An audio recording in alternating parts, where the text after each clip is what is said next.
My name is Cassandra Bennett. I'm 38 years old and live in the western suburbs of Chicago. I'm a single mother to Emily, my 12-year-old daughter. From the outside, my life might look steady enough. A full-time job at a major medical technology company, a modest but comfortable apartment, and a bright, well-behaved child. But behind that stability are 5 years of endless effort, sleepless nights, and weekends my daughter spent alone while her mother worked. I work at Vital Core Systems, a company that develops and manages medical technology solutions, from patient tracking devices to large-scale logistics systems for hospitals and clinics across the Midwest. My position is head of logistics operations. In other words, if a shipment doesn't arrive on time or a hospital system crashes, I'm the one who gets the call in the middle of the night. I joined Vital Core right after my divorce. Emily was only 7 then. I didn't have many options. I needed a steady job, something that could cover rent, insurance, childcare, and the last of my student loans. Vital Core seemed like a good opportunity. They needed someone experienced, resilient under pressure, and flexible with time. I had all three. In the 5 years I've been here, I've never turned down an assignment. I've handled delayed contracts, built contingency systems when the main network failed, and stopped more than one crisis that could have shut down a hospital. Once, on Emily's birthday, I had to cancel her small party because of a data error from a clinic in Des Moines. She didn't complain, just looked at me with quiet disappointment. I still remember that look, even now. I kept telling myself it would all pay off, that the sacrifices, the unpaid overtime, the extra work outside my role would prove I was ready for something greater. About a year ago, when our logistics director, Mr. Sherman, announced his retirement, I was called into the HR office by Greg Sanders to talk about a growth opportunity. Greg was someone I respected deeply. He wasn't manipulative or performative, just careful, observant, and genuinely attentive to his people. When I entered his office, he said plainly, "Cassandra, you've done an excellent job. I believe you're fully capable of stepping into Sherman's role." Linda agrees. Linda Montgomery, the CEO of Vital Core, was a powerful woman, once featured on the cover of a leading health tech magazine as the woman defining post-pandemic healthcare. I admired her and believed that in a company led by women, merit would finally mean something. For the first time in years, I felt I was moving in the right direction. Greg asked me to keep things confidential until the board approved the promotion. I agreed. I didn't tell anyone, not even Emily. I just worked harder, more precisely, more thoroughly, readying myself for the position I thought I had earned. Weeks turned into months. I started getting invited to higher-level meetings, leading strategic projects instead of just operational ones. Each time a session ended, other departments complimented my insights. I began to think maybe this was it, the moment my work would finally be recognized. I remember that meeting like it happened yesterday. The entire executive team, mid-level managers, and a few board members were present. Everyone expected Linda to announce Sherman's successor. Greg gave me a subtle, encouraging nod. I smiled faintly, adjusted my blouse collar, and took a deep breath. I had no idea that within minutes, everything I believed in would collapse like a sandcastle in the tide. At the time, I still believed that if you worked hard enough, stayed patient, and kept your head down, eventually you'd be rewarded. But life doesn't always move in straight lines. Sometimes, just when you think you're ready to rise, someone quietly pulls the rug out from under you. If you've made it this far, maybe you've lived through a moment like that, when loyalty is dismissed, when years of effort are erased without a word. If so, you're not alone. I hope my story reaches you in a way only those who've endured it can understand. And if you can, tell me where you're listening from. Just one comment. That's all I ask. I'd love to know who's walking this road with me.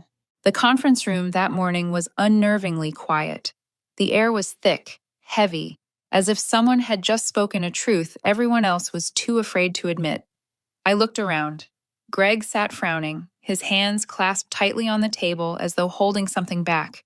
And Linda, with her neatly curled hair, dark blue blazer, and that confident gaze, stood at the head of the table smiling like she was about to hand out the greatest gift of the year. After careful consideration and full agreement from the board, she said, "I'm delighted to announce that Ava Montgomery will officially take on the role of Director of Supply Chain Operations starting next month." I froze. Ava was sitting just 3 seats away from me. She blinked a few times, pretending to be surprised, then stood up and walked toward Linda like an actress being called on stage to receive her award. In that moment, I still couldn't grasp what was happening. Something inside me screamed, but my body stayed still. Linda placed a hand on Ava's shoulder and turned back to the room. Ava has shown remarkable vision and adaptability during her short trial period. I believe she'll bring a fresh perspective to our executive team. I hope you'll all support her the same way you supported Sherman. A few claps echoed through the room. Hesitant, half-hearted. I clapped too, out of reflex because there was nothing else I could do. It felt like being slapped in the face and told to smile about it. So I did. A thin, polite smile, the kind expected from someone who knows her place. Ava returned to her seat. Her eyes passed over me, not with arrogance, not even acknowledgement. It was as if I didn't exist at all, like I was just part of the furniture. Linda kept talking, but I no longer heard a word. Her voice became distant, meaningless. In my mind, flashes of memory unspooled like a reel of film. The nights I stayed at the office past midnight, the emergency calls from hospitals, the projects I built, the system failures. I stopped minutes before launch. I had saved this entire operation more than once, and now all of it had been erased by one decision born of bloodline. Ava was Linda's niece. She had joined the company only 3 months ago as Linda's personal assistant.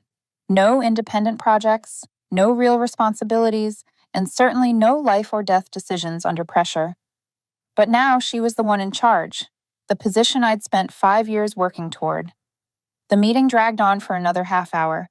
I sat motionless, not taking notes, not asking questions, just holding my face steady.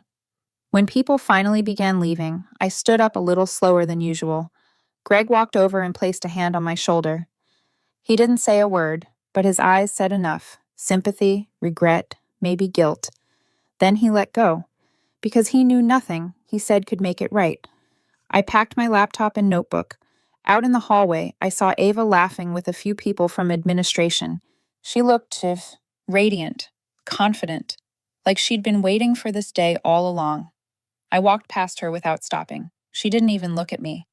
Back at my desk, I opened my laptop, typed my password, and stared at the blank screen. My fingers hovered above the keys, but didn't move. Everything in front of me blurred. Not because I wanted to cry, but because my mind had gone strangely silent. Around me, keyboards clicked, phones rang, footsteps passed. The world kept spinning, completely indifferent to the fact that I had just been pushed aside. The afternoon drifted by in a haze. I went through the motions, answered a few emails, reviewed next week's meeting schedule, and sent out the inventory report. Everything was flawless, smooth, precise, just like the last 5 years. But one thing had changed, something I couldn't pretend not to see anymore. I no longer believed in this place. That evening, I came home earlier than usual. Autumn had just begun to touch Chicago, the air turning cool after sunset. Emily sat at the dining table, working on her math homework. She looked up, surprised, then smiled when she saw me. "I thought you had a late meeting tonight." I smiled faintly, set my bag down, and sat across from her. "Not tonight. I wanted to have dinner with you." She frowned a little. "Something wrong, Mom?" I shook my head. "Nothing. I just wanted to be here with you." I watched her bend over her notebook again, her hair falling gently across her cheek. How many moments like this had I missed? How many times had I promised myself I'd make it up to her someday? But when exactly is someday? That night, I couldn't sleep. I lay in bed staring at the ceiling. Every detail of that morning replayed in my mind. The hesitant applause, Linda's satisfied smile, Ava's smug little nod, Greg's helpless expression.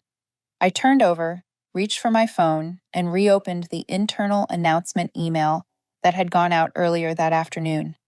"We are confident Ava will continue Sherman's legacy and lead the operations team into a new era. A new era." I turned off the screen, set the phone aside, and lay there in the dark. For the first time in a long while, I heard a voice in my head, not the one that told me to be patient, not the one that said, keep your head down. It was something else entirely. Maybe it was time to stop staying quiet. I arrived at the office early the next morning, before sunrise. The building lights were still off, the hallway cold with the damp chill that rose from the tile floors. I made a strong cup of coffee in the small kitchen and sat alone in the empty workspace. No one was there, only the soft hum of the ventilation and the faint glow of my computer screen coming to life. I didn't open my emails or check my meeting schedule. Instead, I opened a blank Word document and started typing. Not a report, not a memo, a resignation letter. Not because I wanted to give up, but because I wanted to take back control of my own story. Yet when I reached the words, "Dear Executive Board," my hands stopped. Something didn't feel right. Something was missing. I had spent 5 years building everything here, the systems, the supply chains, the partnerships. I couldn't just walk away quietly, leaving an empty chair behind as if I had never existed. I needed to know what my options were. I closed the file without saving and instead opened a spreadsheet, the list of strategic partners I had personally managed. Names, contacts, work habits, even past emergencies, and how I resolved them. I went through each line, and one thought took shape in my mind. They don't work with Vital Core. They work with me. That truth wasn't new, but it was the first time I had allowed myself to face it. The more I thought about it, the clearer it became.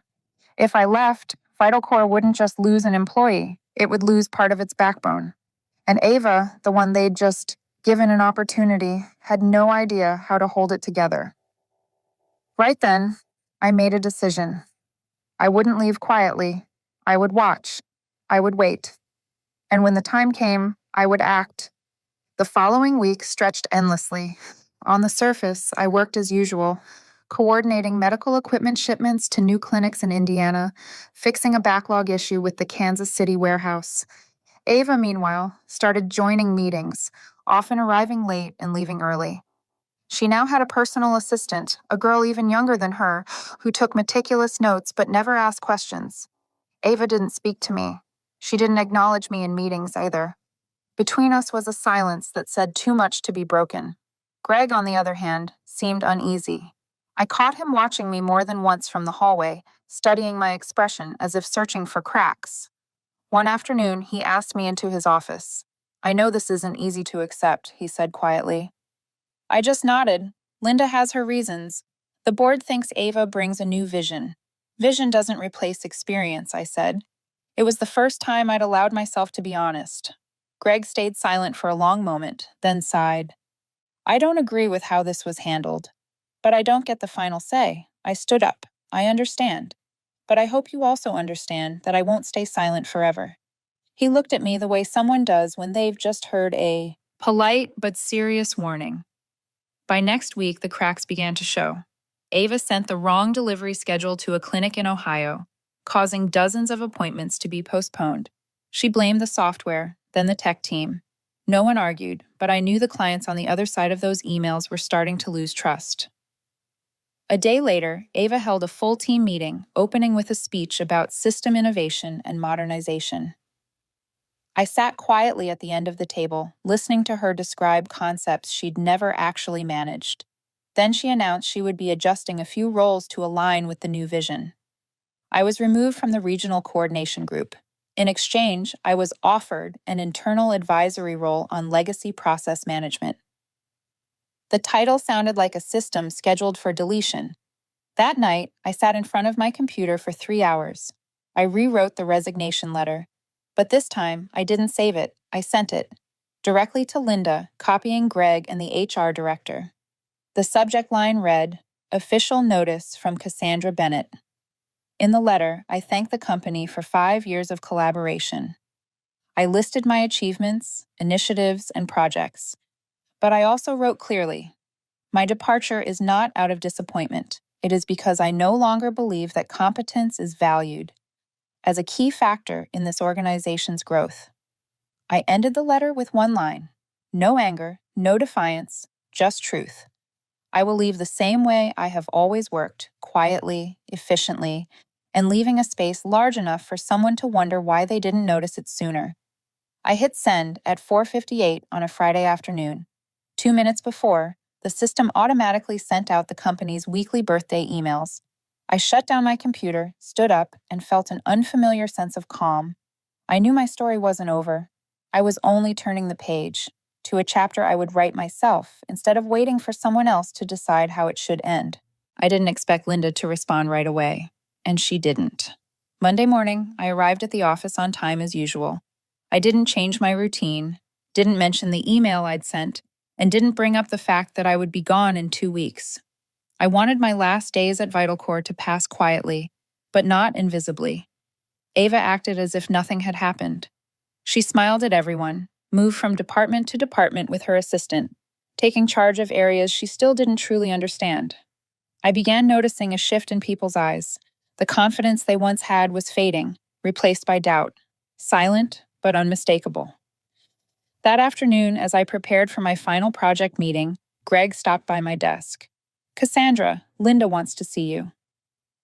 I closed my laptop and stood. I knew this conversation would come sooner or later. Linda's office was on the top floor, with glass walls overlooking downtown. When I walked in, she was standing by the window, a white porcelain cup in hand. On her desk lay a printed copy of my resignation letter, marked up in red ink. "What do you think you're doing?" she said without turning around, her voice calm but sharp enough to cut glass. I stayed silent. She set the cup down and turned to face me. Her smile was gone. The warmth she displayed in leadership meetings had vanished, replaced by the cold authority of someone too accustomed to power. "Do you really believe walking away like this will shake us? That your absence will bring this system down?" I looked her straight in the eye. "I don't believe anything. I'm simply stepping away from a place that no longer fits." Linda moved closer, leaning on the desk. "Do you know what frustrates me most about people like you, Cassandra? It's that quiet arrogance. You think because you're good at what you do, you get to challenge how things are run? This isn't a family, it's a business. And business needs youth, energy, people who can keep up with the times." "I understand," I said evenly. "But businesses also need competence, and that's no longer valued here." Her expression darkened. "You're crossing a line." I didn't reply. The air between us grew heavy, but I knew I wasn't the one trembling in that room. "What do you plan to do after you leave?" she asked, her tone hardening. "Recruit our clients? Badmouth us to partners?" "I plan to stay quiet," I said simply, "but I won't stop anyone who decides for themselves who they want to work with." Linda gave a soft, humorless laugh. "Don't be naive. You have no right to take anyone with you. They're VitalCore's property." I smiled faintly. "Then I hope you can keep them." I turned and walked out, leaving Linda by the window, her hand tightening around the cup. I knew the conversation hadn't changed her mind, but it had planted a seed of doubt, and that was enough. The next day, I began my final task at VitalCore, the handover. I didn't do it half-heartedly. On the contrary, I documented everything with precision: the emergency order protocols, the peak season logistics workflows, the list of flexible partners capable of negotiating during crises. Everything was organized, detailed, and clear, like a map only the creator could draw. But I didn't send it to Ava. I sent it to Greg, and only Greg. "Thank you," he said quietly when he received it. "No one can replace you right away. They'll realize that soon enough." I nodded. I don't need them to. I just hope they learn something from it. During my final days, I worked differently. I spent more time reconnecting with people from my old network, partners, distributors, and clients, not to recruit them, to listen. And almost all of them asked the same question: "Will you still be managing our account?" I only said, "I'm considering a new direction. When I'm ready, I'll let you know." Their reaction wasn't worry, it was anticipation. I felt as if I were standing at the edge of two worlds, one closing, one beginning to open. On my last day, I arrived early. I cleared my desk, deleted personal data, and took a moment to look around the office I'd spent 5 years building. Ava didn't come to say goodbye. Linda never showed up. Greg walked me to the door, shook my hand firmly, and said, "Good luck, Cassandra, and don't let anyone underestimate you again." I smiled. I've learned my lesson. As I stepped out of the building, the late afternoon light spilled across the street. autumn leaves drifting in the wind. I didn't feel sad, only light, not because I was leaving something behind, but because I had finally reclaimed something I hadn't realized I'd lost on my climb up the ladder, myself. I left Vital Core on a Friday afternoon at the end of the month, just as the wind began to change. On the drive home, I didn't feel anything in particular. Not anger, not regret, not even the sense of relief I thought I would. Just a strange emptiness, like slipping out of a shirt that had been too tight for too long. That weekend, I did nothing. I didn't open my laptop. I didn't answer a single email. I took Emily to the park, and later, we stopped for ice cream at her favorite shop from when she was in kindergarten. For the first time in years, I was fully present with my daughter, not half listening while checking my phone or worrying about another meeting. "I like it when you're home," Emily said as we watched the sunset over the lake. I looked at her and smiled, but I didn't answer right away, because I knew this peace was temporary. I couldn't stay home forever. I needed a plan.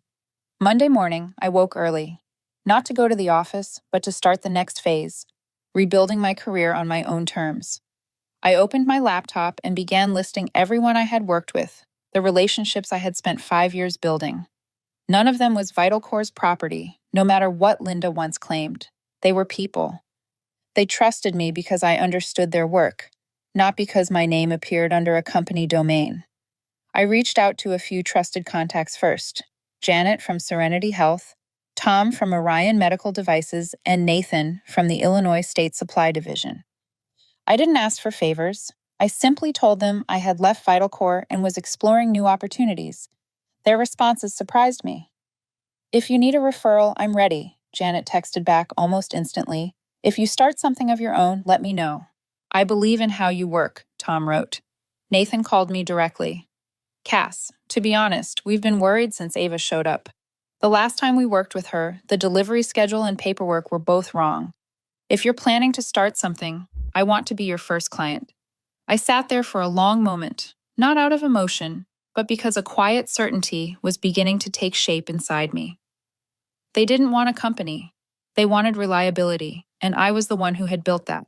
I started sketching ideas for my own venture, a consulting and logistics coordination firm, specializing in medical equipment supply chains for mid-sized organizations. Not a giant corporation, but something agile, ethical, and grounded in competence. A business where I could choose my clients, design systems the right way, and work only with people who respected real ability. I called it Core Line Logistics. A simple name, but one that carried both meanings: the core and the line, the backbone and the connection. Exactly what I had always been in every system I managed. 3 weeks after leaving Vital Core, I had a logo, a basic website, a professional domain, and, most importantly, a signed proposal from Serenity Health worth 6 figures. I hadn't expected it to happen that fast. Around the same time, news began reaching me from the old company. Ava was struggling. Projects were falling behind. Orion, their largest partner, had just withdrawn from a key contract, citing a lack of transparency in operations. I knew exactly what that meant. It meant there was no one left capable of holding the system together. Greg called me one afternoon. "Cassandra," he said with quiet regret, "Linda's not doing well. The board is reviewing several of her recent appointments. Clients are starting to complain about Ava directly."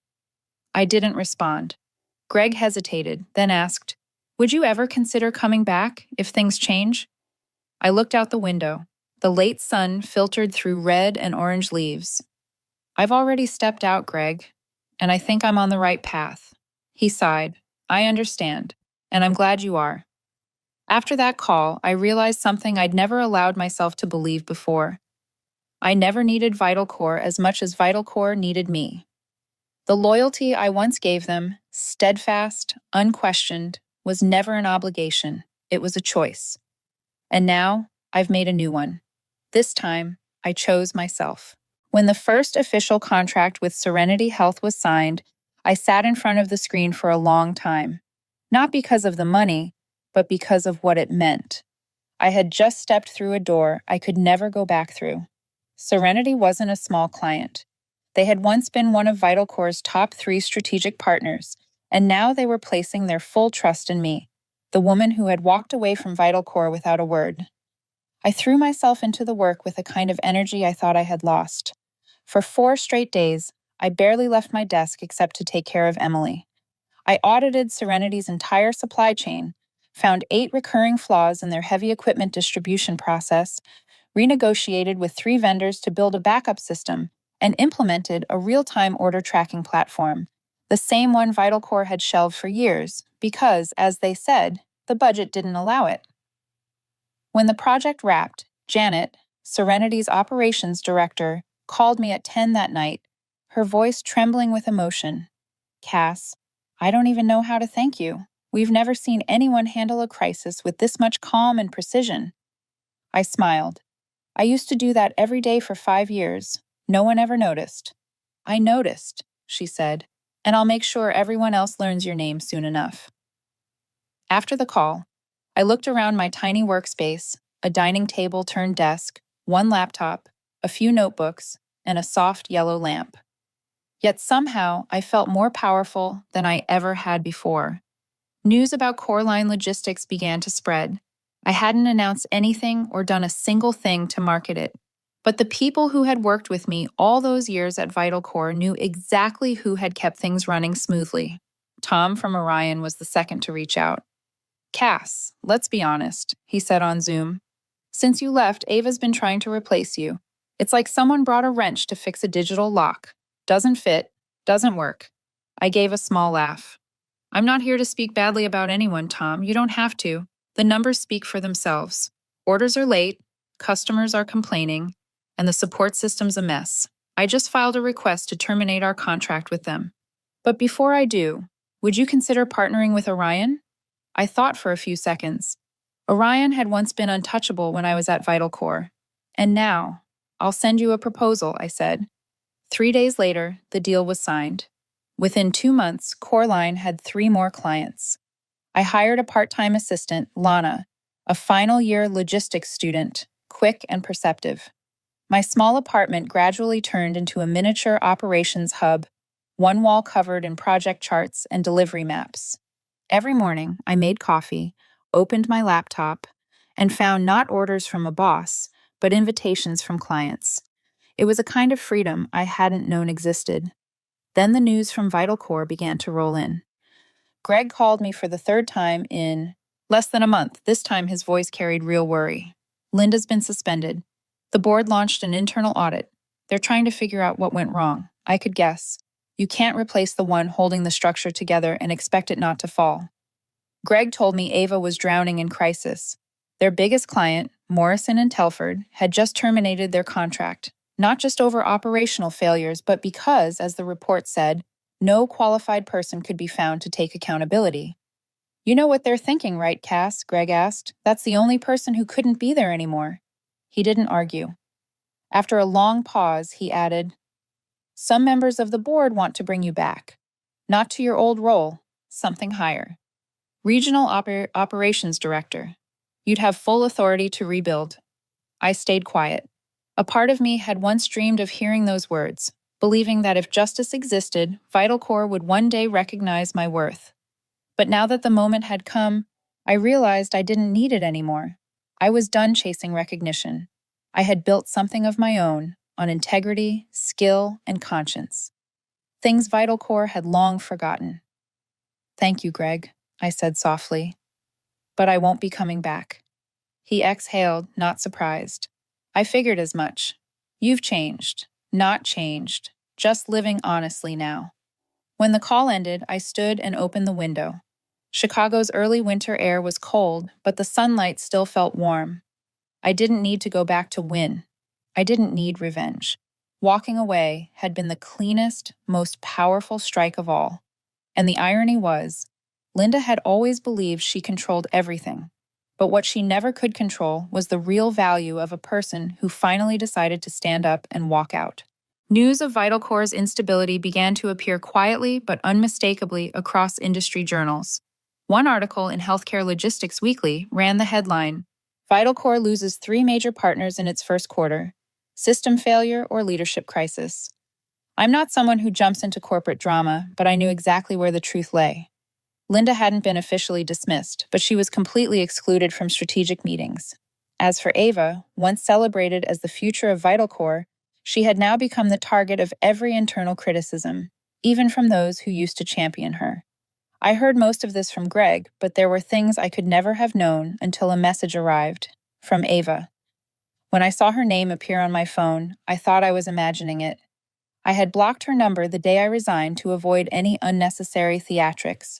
But this time, the message came from a personal email. Cassandra, I know I have no right to ask, but if possible, I'd like to meet. Just once. There are things you should know. I didn't respond right away. I just stared at the words on the screen for over 10 minutes. Should I meet her? My instinct said yes. 3 days later, we met at a small cafe in Lakeview, a quiet place where no one knew who we were. Ava arrived first. She looked nothing like the confident young woman who once walked into VitalCore as if she owned it. The dark circles under her eyes, the wrinkled coat, the guarded expression, they told their own story. Thank you for coming, she began softly. Her voice was small, unsteady. I didn't respond. I sat down across from her and waited. I know you don't need to hear anything from me, Ava said, staring into her untouched coffee. But I'm not here to defend myself. I just want to end things properly. I tilted my head slightly. I'm listening. She took a long breath. You know I'm Linda's niece, but what you don't know is the condition I had to accept to get hired at VitalCore. I stayed silent. She said to me, You'll get the job, but you'll have to prove you can replace anyone, even my best. And that person was you. I wasn't surprised, but hearing it out loud still felt heavy. From the start, Ava continued, I wasn't there to learn. I was there to eliminate you. Because if I didn't, there'd be no place for me. And you did it well, I said quietly, without bitterness. Ava gave a faint, tired laugh. I thought I did. But then I realized I wasn't as good as I believed. You weren't just skilled, you had people's trust. And that's something I could never fake. She looked up at me, for the first time without defiance. I destroyed everything, not because I wanted to, but because I never should have been given that power in the first place. But Linda doesn't accept failure, especially not when it comes from the person she handpicked to replace you. I still didn't know what to say. Ava pulled a thin envelope from her bag and placed it on the table. These are copies of some internal emails. I don't know if you'll need them, but they might help if any legal trouble comes your way. Linda once said she'd sue you if clients left VitalCore for Coreline. These prove they already knew the losses had nothing to do with you. They were caused by their own failures. I took the envelope. I didn't say thank you, but I knew she understood. Why are you doing this? I asked. Ava was silent for a moment, then said, Because I used to think I had to be like her to be respected, but you showed me the opposite, that a person can walk away quietly, and that quiet can carry more weight than any fight. I left the cafe with a feeling that was hard to name. I didn't forgive Ava, but I no longer hated her either. Everyone is a product of a system. Not everyone is brave enough to break free and admit they were wrong. As for Linda, I knew she wouldn't give up easily. But I wasn't someone she could control anymore. Now I had my own clients, my own team, my own voice. And for the first time, I had the power to choose how to respond, to strike back, or to keep building something no one could destroy. I chose the latter, because I had learned the most important lesson from my fall. Sometimes the deepest revenge isn't about going back to reclaim what was lost. It's about building something new, so complete, so untouchable, that what once mattered no longer does. When I opened my email at 6 on Monday morning, the message from Janet, Serenity's operations director, was the first thing I saw. The subject line was only 6 words long. We need to talk, urgently. I assumed it was the usual supply chain issue, maybe a shipment delay or a warehouse backlog. But when Janet joined the Zoom call an hour later, her tone wasn't calm and measured like it always was. Cass, this is more serious than anything we've handled before. VitalCore is under investigation. I straightened in my chair. Investigation for what? I asked. There's evidence they signed fake contracts with at least 2 clinics that don't exist in Michigan to inflate quarterly revenue numbers. The Federal Health Oversight Agency is involved now. A chill ran down my spine. Janet continued. Since one of those clients was under your portfolio when you were at VitalCore, your name might come up in the cross-check. Just as a routine verification. I nodded slowly. I understand. I had nothing to do with it, but I'll be ready. Janet looked at me for a moment. I don't doubt you, Cass. I just wanted you to hear it from me before it hits the news. After the call ended, I sat still for a long time. 10 minutes later, the headlines spread across every industry feed. VitalCore has been temporarily suspended from federal hospital distribution contracts. Partial account freeze. Several executives are under investigation. Linda's name appeared everywhere, not as the powerful female leader they once praised her to be, but as the face of systemic fraud and abuse of power. A few hours later, Greg called. His voice sounded heavier than I'd ever heard. Linda was officially terminated this morning. Ava resigned. The board's emergency committee is restructuring everything, and some of them are mentioning you. I frowned. What do you mean? Not to bring you back, but they're wondering if you might help stabilize the remaining client network. Things are on the verge of collapse. I didn't answer. Greg's tone softened. I know you've moved on, and you don't owe anyone a thing, but I also know you were always the last one standing when everyone else walked away. I just hope, maybe this time you'll be that person again. When the call ended, I stood by the window, looking out at spring in Chicago. The sun was gentle, but my chest felt heavy. What I felt wasn't triumph, it wasn't satisfactory. It was something closer to grief. A quiet sorrow for the people left behind. Not for Linda, not even for Ava, but for the warehouse clerks, the field technicians, the nurses waiting for equipment that might never arrive. The people who had no idea the system they relied on had been rotting from the inside. I had once been one of them. That night, I couldn't sleep. The figures on Core Line's expansion sheet replayed in my mind. The Minneapolis branch project, the pending contract with St. Charles General, the candidate list waiting for interviews. Everything was moving forward. I was building something real, strong, and honest. Yet I couldn't ignore the truth. Somewhere else, innocent people were paying the price for decisions made by the powerful. The next morning, I sent Janet an email. I won't return to VitalCore, and I won't represent them. But if necessary, I'm willing to temporarily coordinate equipment distribution for the remaining partners as an independent contractor. Her reply arrived within an hour. Perfect. I'll gather the people who still have a voice in the industry. If you take the lead, they'll follow. And just like that, Core Line became something no one expected, a rescue team for a collapsing system. I reached out to my former colleagues, the ones who had quietly left VitalCore over the past year. Some were freelancing, some were unemployed, and a few were rebuilding their careers from scratch. When I explained my plan, they didn't need convincing. We're not doing this to save the company, I told them during our first online meeting. We're doing it so no patient has to pay the price for someone else's mistakes. I re-established shipment tracking templates, reopened frozen vendor channels, and reassigned tech teams to critical sites. Everyone worked like it was a disaster relief mission, and maybe, in a way, it was. Throughout it all, no one from VitalCore ever thanked us. They were too busy fighting fires, drafting public apologies, scrambling through the investigation, trying to contain what was left of their reputation.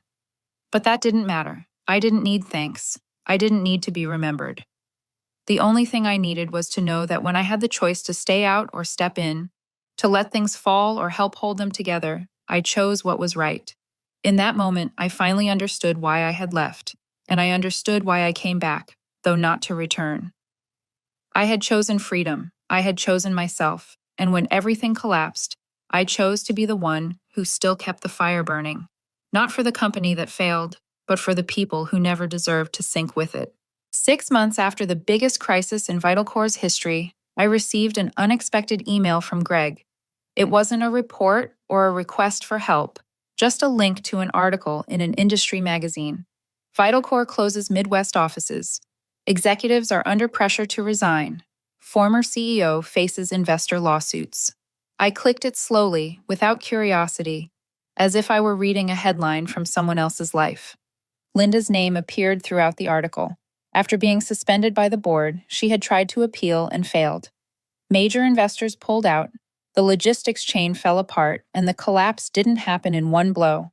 It unraveled, piece by piece, Ava's name was no longer followed by the phrase promising young talent.